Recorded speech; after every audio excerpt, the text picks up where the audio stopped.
Alhamdulillahilladzi arsala rasulahu bil huda wa dinil haqq liyuzhirahu 'ala dini kullihi wa kafaa billahi shahida. Asyhadu an la syarika lah wa asyhadu anna Muhammadan 'abduhu wa rasuluhu la nabiyya ba'dahu. Qala Allah ta'ala fil Qur'anil 'azim, a'udzu billahi minasyaitonir rajim. Wa man lam yahkum bima anzalallah fa ulaika humul fasiqun. Amma ba'd. Bapak Rektor serta jajaran yang kami muliakan, Bapak-bapak pengurus YLPI yang kami muliakan, Bapak Ibu jemaah Masjid Munawarah serta saudara mahasiswa yang kami banggakan. Kembali kita bersyukur kepada Allah SWT. Alhamdulillah hingga detik ini kita masih menerima rahmat dan nikmatnya, baik pada diri kita, keluarga kita, bahkan pada alam semesta. Kemudian salam kita aturkan kepada baginda Rasulullah SAW. Allahumma sholli ala sayyidina Muhammad wa ala ali sayyidina Muhammad. Jamaah rahmatullah, pada kesempatan singkat ini kebetulan saya juga kondisi masih kurang fit, jadi mudah-mudahan bisa singkat dan padat. Karena itu materi kita materi yang sebetulnya pengulangan yang sudah pernah disampaikan para guru kita, namun saya tambahi beberapa pertanyaan sederhana untuk menjadi renungan kita bersama. Kita ambil masa lalu itu mulai daripada masanya Rasulullah SAW. Kemudian kita bandingkan hingga saat ini, apa yang berubah sejak zaman Rasulullah sampai kita hari ini. Tentu kita bisa melihat atau mengetahui dari bagaimana sarana prasarana Rasulullah dulu dan bagaimana kondisi kita saat ini. Misalnya dulu Rasulullah melakukan perjalanan dengan jalan kaki atau pakai unta, pakai kuda atau pakai keledai. Sementara saat ini teknologinya luar biasa, banyak sekali moda transportasi yang sudah ditemukan. Begitu juga yang lainnya.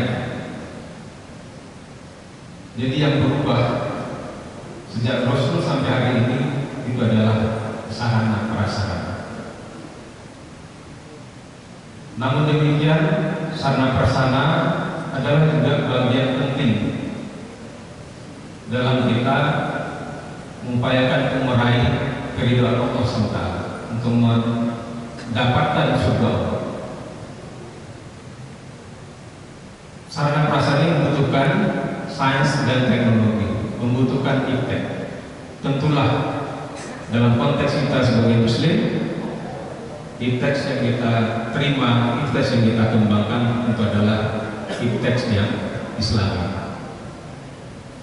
Bahwa iptek itu digali dan dikembangkan atas dasar akidah Islam, asasnya adalah akidah Islam, dan kemudian iptek itu kita manfaatkan sesuai dengan koridor syariat Allah Subhanahu wa Ta'ala. Karena itu mempelajari sains teknologi sama pentingnya dengan mempelajari ilmu agama. Masyiral muslimin rahimahullah, kalau hari ini misalnya Bapak Ibu karena di bulan puasa kemudian sholat 1000 rakaat satu hari satu malam, itu tidak ada artinya di mata Allah kalau Bapak Ibu sholatnya telanjang. Karena itu kita butuh pakaian. Pakaian itu adalah salah satu produk teknologi. Belum lagi kita bicara yang lainnya. Oleh itu maka saudara-saudara kita belajar sains teknologi mestinya juga menyetarakan bahwa mereka mempelajari ilmu yang tingkat kepentingan yang sama dengan ilmu Allah. Imam Ghazali mengkategorikan ilmu iptek ini kepada ilmu fardu kifayah. Kemudian berikutnya kita balik pertanyaannya, kalau tadi apa yang berubah, sekarang apa yang tidak berubah sejak zaman Rasulullah sampai hari ini?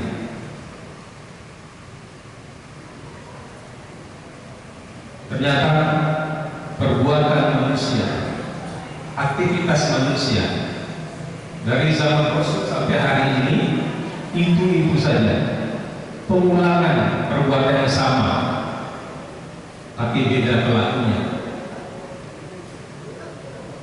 Contoh dari Rasulullah melakukan perjalanan, kita juga melakukan perjalanan.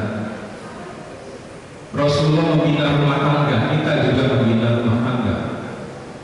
Rasulullah memimpin kelompoknya, partainya, kita juga memimpin kelompok, kita memimpin universitas dan segala macam.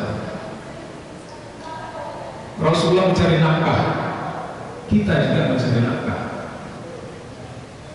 Bahkan juga Rasulullah pada level tertinggi dalam hal duniawian, Rasulullah juga menjadi kepala negara. Kita, sebagian kita juga menjadi kepala negara, dan seterusnya. Jadi ternyata aktivitas manusia dari dulu sampai hari ini sama saja. Oleh karena itu maka logis bahwa hukum Allah itu tidak berubah. Hukum Allah itu setelah dibakukan sejak zaman Rasulullah, dia akan berlaku sampai dengan kiamat. Kalau perbuatannya sama, maka mengapa kita harus mengambil hukum yang berbeda? Hari ini kita mencampakkan sebagai hukum Allah, bahkan kita mengambil dan ridho melaksanakan hukum dari musuh Allah dan Rasulullah. Kita mengambil sebagian hukum produk orang kafir untuk mengatur kehidupan kita. Kemudian pada saat yang sama kita merengek-rengek pada Allah meminta surganya. Apakah ini pantas kita lakukan? Kita mengharapkan ridhonya, tapi pada saat yang sama sebagian hukumnya kita campakkan, tapi hukum musuhnya kita ambil dan kita terapkan dalam kehidupan kita. Padahal Allah sudah mewariskan oleh baginda Rasulullah SAW dua hal, yaitu kitab Allah wa sunnah Rasul. Namun tidak cukup itu saja, bahwa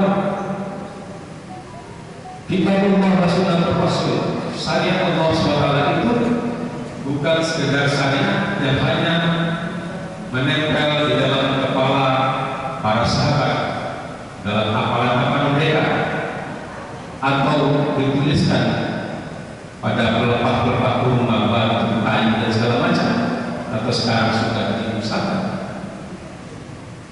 Bahwa hukum Allah itu harus dioperasionalkan, bahwa pedoman Allah itu harus direalisasikan dalam kehidupan kita.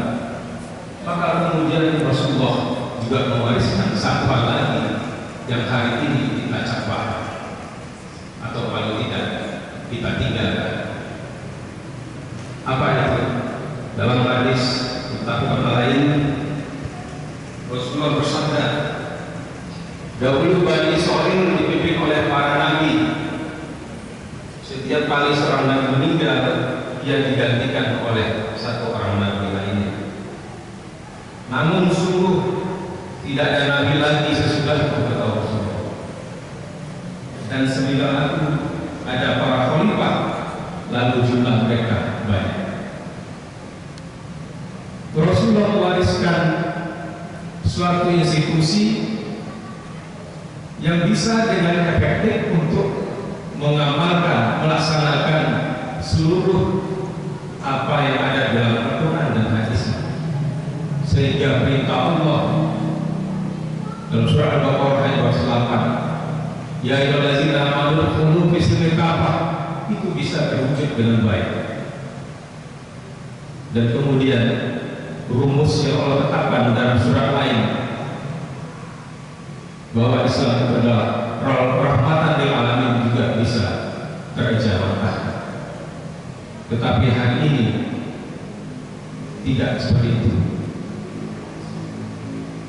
Karena itu maka kita sebagai kaum muslimin saat ini, karena kita ditakdirkan hidup hari ini, maka tentu adalah tugas kita, kewajiban kita untuk merubah keadaan hari ini menjadi sebagaimana yang Allah inginkan, yang Allah perintahkan.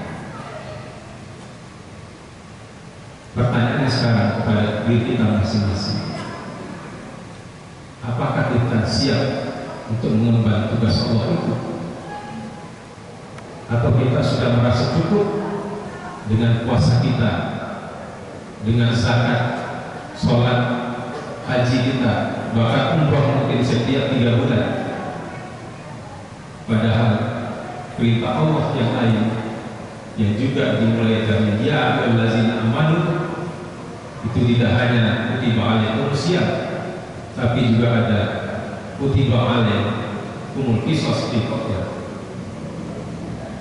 yang tidak bisa dilaksanakan kalau institusi yang diwariskan Rasulullah tadi tidak ada.